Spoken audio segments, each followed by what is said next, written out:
يتحدث عن انزعاجها، وبطبيعة الحال وزراء الخارجية دائما منزعجين، ولكن لماذا أولا يعبرون عن انزعاجهم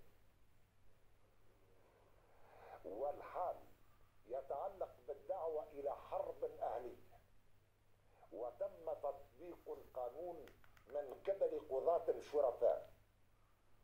عبروا عن انزعاجهم هل تم اعتقال شخص من أجل رأي أبداه أو من موقف اتخذه؟ ما معنى أن يعربوا عن انزعاجهم؟ لماذا لم ينزعجوا يوم تم ذبح 13 جنديا في شهر رمضان عند الإفطار؟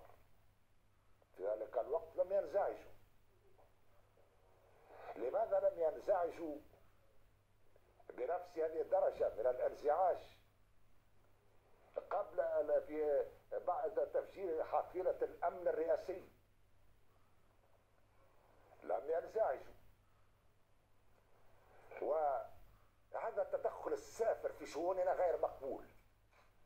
نحن دولة مستقلة ذات سيادة، ولا نقبل بأن يتدخل أحد منا. وأما تاريخنا في النضال من أجل الحقوق والحريات فأعمق بكثير من تاريخ عديد العواصم الأخرى. لم نبدي انزعاجنا حينما تم اعتقال عدد من الأشخاص في عدد من الدول، ذلك شأنهم الداخلي، ولن نسمح لأي كان بأن يتدخل في شأننا الداخلي.